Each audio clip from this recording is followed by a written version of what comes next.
Title: US ain't down with Israeli settlement showdown. TLDR.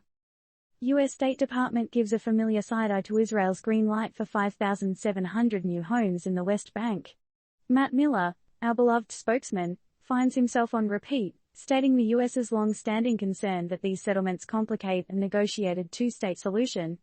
Deeply troubled may be the understatement of the century.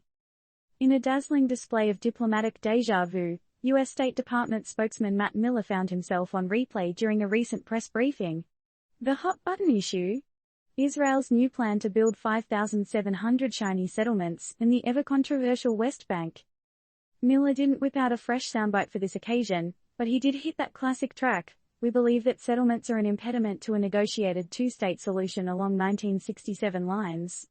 Anyone else hearing an echo in here? Now, anyone following this long-running saga knows that the US and Israel have had more than a few awkward dinner conversations about this settlement business. And in case there was any doubt, Miller made it clear, yet again, that Uncle Sam's stance hasn't changed. But hey, it's not like they're in couples therapy, right? No new statement. Seriously, bro? The journalists seem to ask, their pens itching for a fresh take on the old conundrum.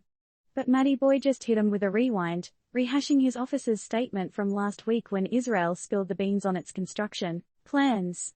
In the immortal words of Yogi Berra, it's déjà vu all over again. But then, is there any other way when we're dealing with one of the most intricate geopolitical puzzles of our time? Miller's exasperated conclusion was that the US is, wait for it, deeply troubled by these moves. Unilateral actions like this, he lamented, are making the elusive two-state solution more of a dream than a reality. Deeply troubled, doesn't that sound like a phrase your grandma might use when she's slightly miffed but doesn't want to spoil Sunday dinner? So, here we are, stuck in a strange international rendition of Groundhog Day. Israel carries on with its plans, and the US repeats its well-worn concerns. And the two-state solution? Still more of a fantasy than the last season of Game of Thrones. Surely, there has to be a different tune they can play here. Isn't it high time we changed the record? But then again, dear readers, we're just your humble reporters, so what do we know? So, let's flip this back to you. What do you think? Is the US's deeply troubled response adequate in this scenario, or is it time for a more significant shake-up in their approach?